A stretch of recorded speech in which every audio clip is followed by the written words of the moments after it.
everyone. I'm Golda. We are honored to have Ramu Chakravarthy, the director of one of the overseas banks based in Singapore. Hi Ramu, thank you. I really appreciate your precious time to come over for this interview. So let's get started, Ramu. In your early days, what spurred you on to get an MBA? First of all, Golda, thank you very much for inviting me. And Yeah. I think it's a very good show you're putting up. You're doing a very good job out of this. Thank you. Yeah, so just to start off, before I start off with my MBA, I would like to just go back and see, basically explain to you my roots. And I'm from India. Again, I'm from a place called South of India. Yeah. And the city I grew up in called Bangalore. Right. So it's one of the large, in India, it's called Silicon Valley of India. It's like what Silicon Valley, the US, San Francisco Bay Area. So Bangalore has, in the last about 25, 30 years, he's developed as a very good tech center. So they got large technology companies and a very strong startup ecosystem actually. So that's where I grew up. My parents were there, so my siblings, whatever it is. So I studied there, kind of grew up. So I went to one of the best colleges in the Bangalore actually. Wow, very academic. So in India, it used to be very academic. So all the colleges were ranked academically. I did my MBA, after my undergrad from a place called Bangalore University, and it's also top-ranked university, way back in India. I was pretty good in numbers, during my undergrad days. So I thought, why not I do specialize in finance? So I went on to MBA, do my MBA, specialize in finance actually. While I was studying my MBA, one of my professors said, it was in mid-90s. At least my apologies, it was 93, 92 actually. My professor said the Indian economy is opening up pretty much because of the reforms the Indian economy is carrying out now, and the capital markets is going to be a big sunrise industry. So what I did is to land a good job after your MBA. What matters is what sort of an internship you do matters a lot actually. So I went to one of the top-notch local Indian investment bank to do my internship. By God's grace, I landed an internship out there. So I did an internship in a topic called investment banking. Investment banking is one of the hottest in the capital markets. So investment banking mean by there are two kind of broader aspects to investment banking. Right. One is called initial public offerings, taking a private company to go public, actually, which is going to offering shares to the general public. And the second one is called mergers and acquisitions. Wow. So mergers and acquisitions mean by trying to merge a small company with a large company actually. Okay. So when I was doing my internship, in fact, I got to be part of a large technology public issues also actually, IPOs also. Those companies today are mega companies, mega large companies listed in the NASDAQ or listed in the Indian stock exchanges or overseas stock exchanges. So that gave me a lot of satisfaction. So what really also impressed me is the societal values, the societal contributions one can make.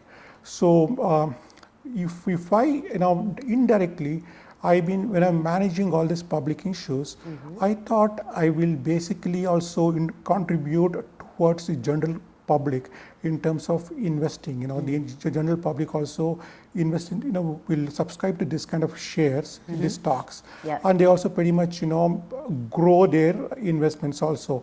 So second thing is these companies also grow bigger and bigger, also provide employment. So investment bankers, generally are indirectly responsible, in some ways even directly responsible for making these companies larger, as well as also helping the investors to grow their wealth also actually. So both the aspects. So that was really, that pretty much impressed me, because that also, like all youngsters, I also have a purpose of life. So I thought this could be a good purpose of life towards, achieving my goals actually too. So also for me, it gives me a very good, excellent career path in the future. So after I did my MBA, so that motivated me to. So what really motivated me to do my MBA is, since I was good in numbers, I was able to specialize in finance. So due to my specialization in finance, I was able to do this investment banking. So it all worked out pretty much very well, actually. Yeah. Oh, okay. I'm just curious, what are your landmark achievements?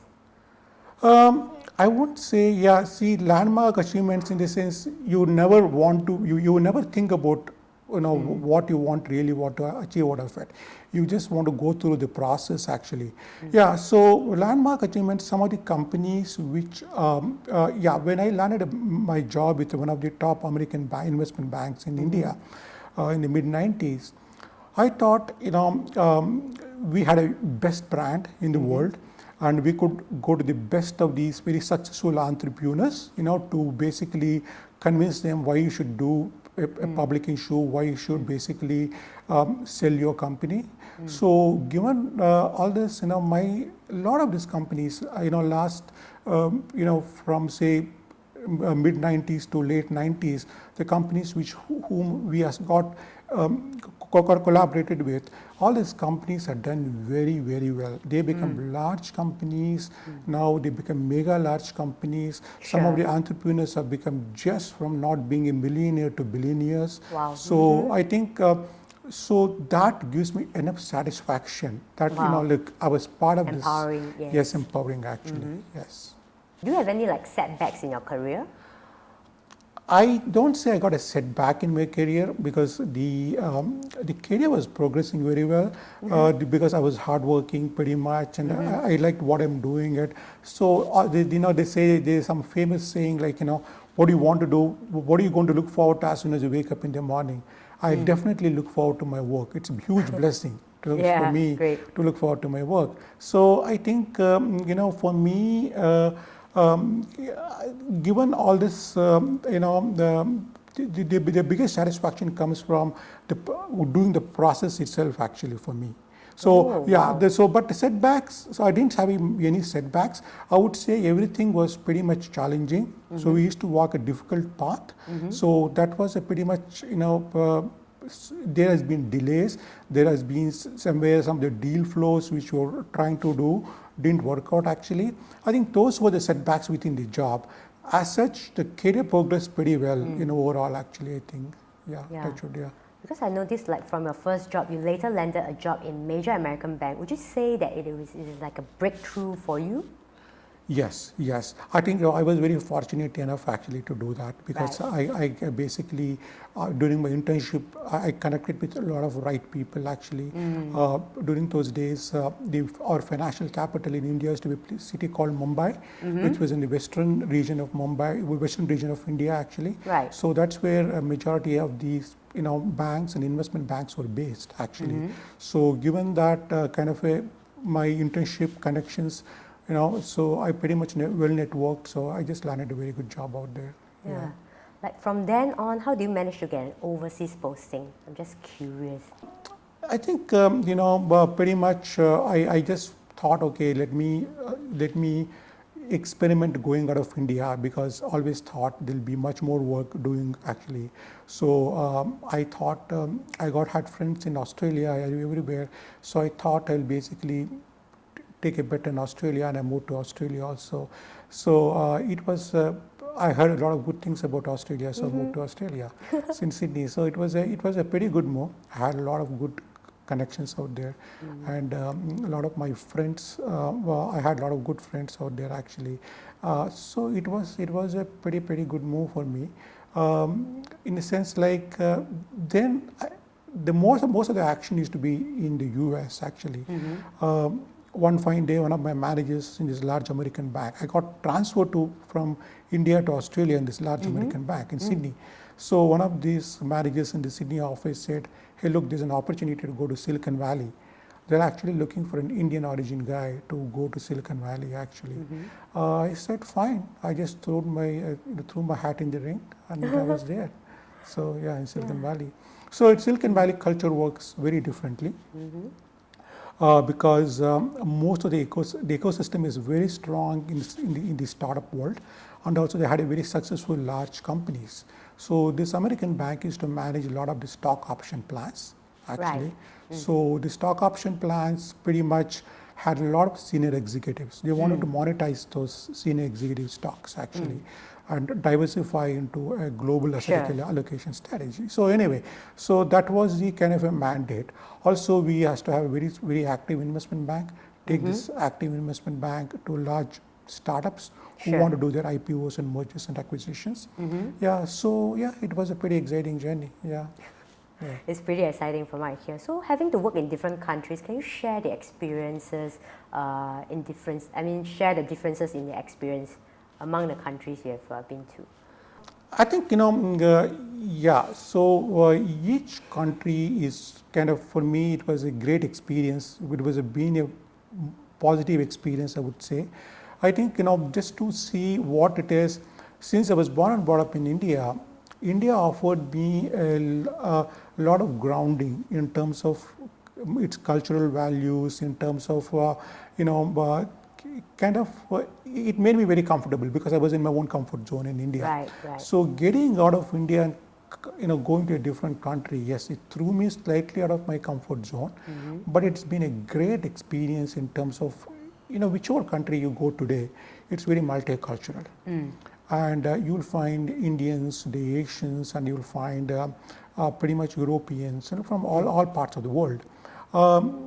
Especially the large banks today has been very multicultural. So you don't, the very good thing about all this, you never get lost in the crowd. So you pretty much you got your own identity as in this one. But at the same time, you pretty much, are part of this, whole culture actually there actually. Right. Yeah.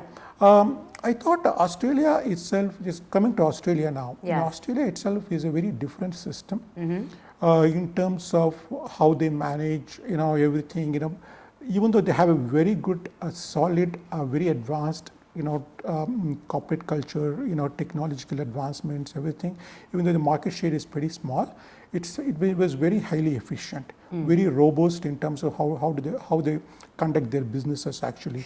Very transparent, very kind of efficient in terms of speed of execution, in terms of the transactions we do, and also very fun-loving people actually, and very hardworking.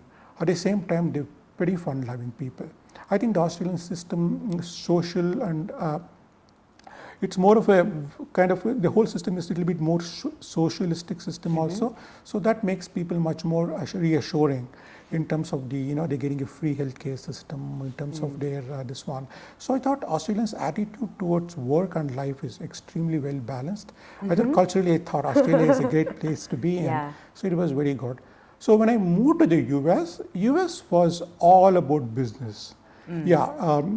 Americans also have a very good social life, but when it comes to their goals and ambitions, they were really ambitious. They were pretty much, they're ambitious because it offers also opportunities for them to scale their businesses, so actually. And also this ecosystem, they had a fantastic ecosystem in terms of the banks, in terms of the technology companies, in terms of the investors with money, in terms of the overseas money coming to the US also. So pretty much the US was much more kind of, serious, much more, I would say, much more highly productive, I would think, than any other country I've ever seen. Also, especially in Silicon Valley. Wow, this is you don't have, different. Yes, you don't have time to waste. You got to be successful. You got to you got to be A-type personality to succeed in Silicon Valley.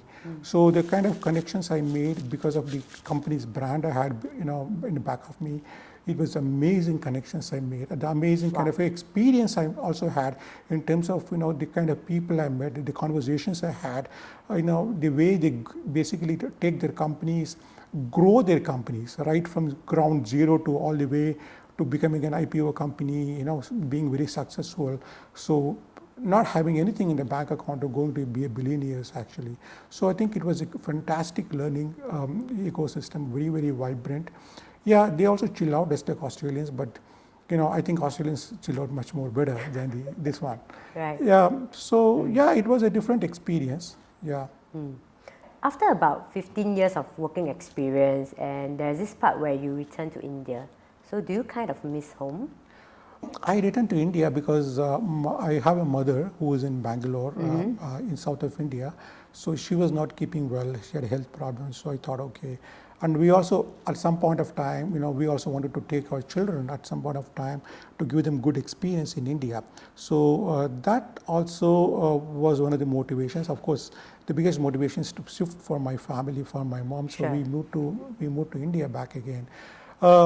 India had changed a lot. In terms of last 20 years, the way it was, the whole corporate culture was aligning to the global corporate culture, Sure. and the technological advancement, and it was, I wouldn't say it's comparable. Yeah, you still can talk a lot about technology. You can still talk about a lot of startup companies. You can basically, the spirit of entrepreneurship in India is as good as Silicon Valley, I would think.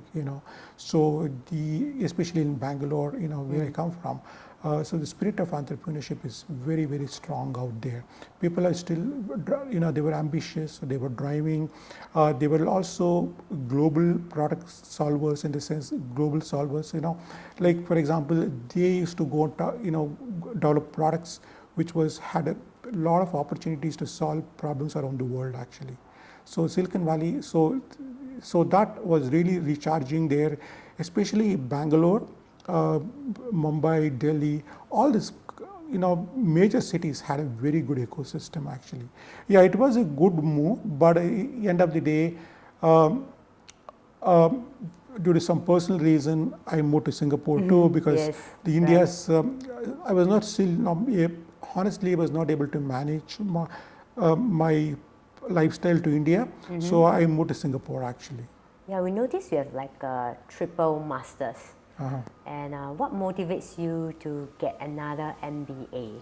That's a very good question. It's basically, my mindset is, I don't know, I always was very studious guy, student, whatever you Yes. call. I keep studying. My mom used to say, you keep on studying. Get out of the house, play some sports. Right. So then I took up dramatics as one of my hobbies when I was in my undergrad. So yeah, just to get out of the studies actually. So I was a very shy personality also. Yeah. So I think my so that was there in me, studying, kind of. So it was pretty much imbibed in me from a long time, actually. Sure. So I just took up the interest. And for today, for anybody in India, maybe just like in Singapore also, a lot of the youngsters are very studious in Singapore also. I think Yes. that's part of the Asian culture, probably, I would also Sure. think. So so that way in India, for us to study is not much of an effort. To go, do a post graduation, it's not much of an effort. Yeah, so I think that's where things are. Yeah. I mean, why do you choose London Business School? You did this in London, right? Yeah, what I did is when I was a child, when I finished my undergrad rather, I pretty much applied to a lot of US universities also. Yes. So after that, so my visa got rejected 4 times. My US visa got rejected 4 times. Okay. Yeah, because from India to go during that time was not very easy. It's 50% chances. You never know why you get your visa rejected. Probably it's a fate, whatever you call that. We just got rejected. Because I always wanted to do my MBA from the A+ school. I had that ambition from a long, when I finished my undergrad. So I thought, why not? At some point of time, it was also nagging me pretty much actually. So while I was in India, I thought, okay, my career was pretty satisfied with my career, what I've done so far. So all those like years, probably 15, 18, 20 years was focusing on career, running around, whatever it is. Now I thought, okay, this is an opportunity for me. Now I came here to India now. So what next for me in life? So I just saw basically and a posting on LinkedIn about London Business School. I didn't go and choose London Business School. In fact, I took a look at INSEAD also. So my criteria was which is close to India. At the same time, I want to do a global MBA. Sure. So I thought, I just took a look at INSEAD also actually. Wow. Okay. So London Business School is a school which has more strength in finance. since he has more strength in strategy. So I thought, why not I go to London Business School, and also logistically it was very convenient. Some of the core courses they were running from Dubai. We used to contact from Dubai actually. We used to travel every month to Dubai for a week, and most of the electives used to happen in London. So we did about 6 to 8 electives actually. So it was pretty much easy travel also, to travel every month either to Dubai or to London. So it was a very, very great experience, amazing experience. Yep. Even though they were a UK-centric school, They were very global in their outlook. They had the best diversity ever in the world, and it was an amazing experience because you meet students from 60, 70, 80 countries actually. Wow, Yeah, all walks of life. Yes, all parts of life.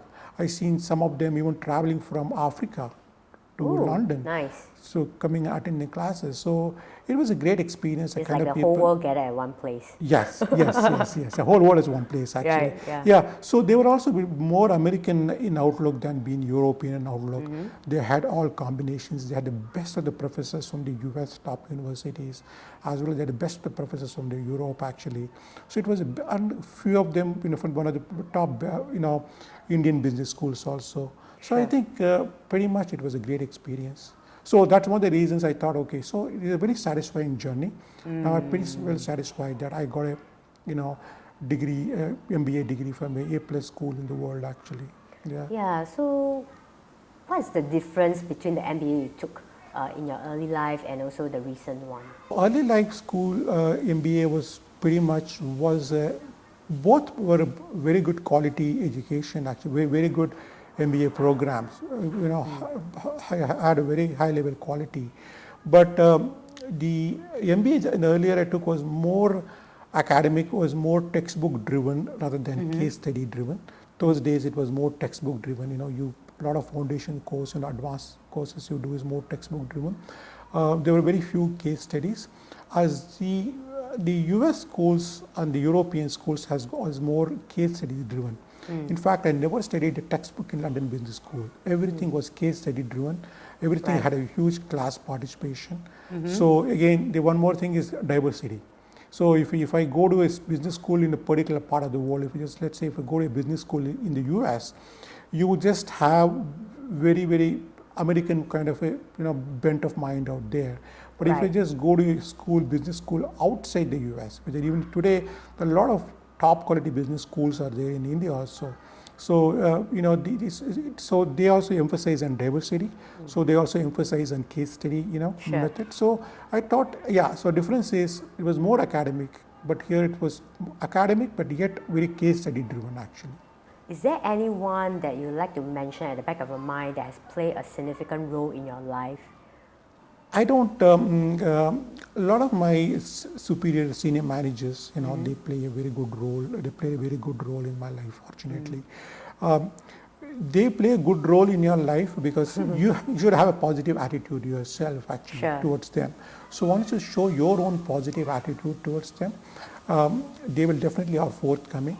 And so I don't want to name anybody, but 3-4 good managers were there, whom I had mentored with, and who were pretty encouraging, was very supportive of my work actually. So even during my internship days, the manager in one of those investment bank was very, very helpful to me actually. Not only in terms of doing my internship, but also for trying to find me a job too actually. Wow, nice. Yeah. So a lot of these managers I still use as referrals at some point of time. So I think it's all about how you show your positive attitude towards work, how you basically develop your relationship with these people. Yeah, so pretty much, I would say 3-4 of them are still pretty good. Yeah. Right. Do you have any final thoughts that you'd like to share with our audience? Well, I'm still learning myself. Right. I'm still progressing in my life, in my career, so we all have to, I still have quite a bit way to go in my career too. I'm not saying, I would say, what I learned, people talk about hard work, people talk about saying, hey, this is having a positive attitude, all that common factors actually. I would think that since today the world is very global. You can't be, let's say, for any Singaporeans, you can't be sitting in Singapore and saying, hey, I'm going to make my career just in Singapore. Singapore is a great country, great place to be in. But at the same time, if you want to look at the world, you have to move around, come out of your comfort zone. I think everybody should, if they get an opportunity, whether to study or whether to work overseas, should grab those opportunities, get a different experience, move out of your comfort zones. The second thing I would say is always, again, always have a positive attitude wherever you go. Always still be very hopeful in life all the time. There'll be a little bit uncertain times, ups and downs here and there, but always don't lose your courage and confidence. If you lose everything in life, don't lose your courage and confidence. That's my That's really very impactful. yes. Yeah. Thank you so much, Ramu, for joining us, and wish you all the best in your future endeavors. All right. Thank you very much. Thank you, Gola. Thank you very much for inviting me. Thank you again. Thank you. So see you. Bye.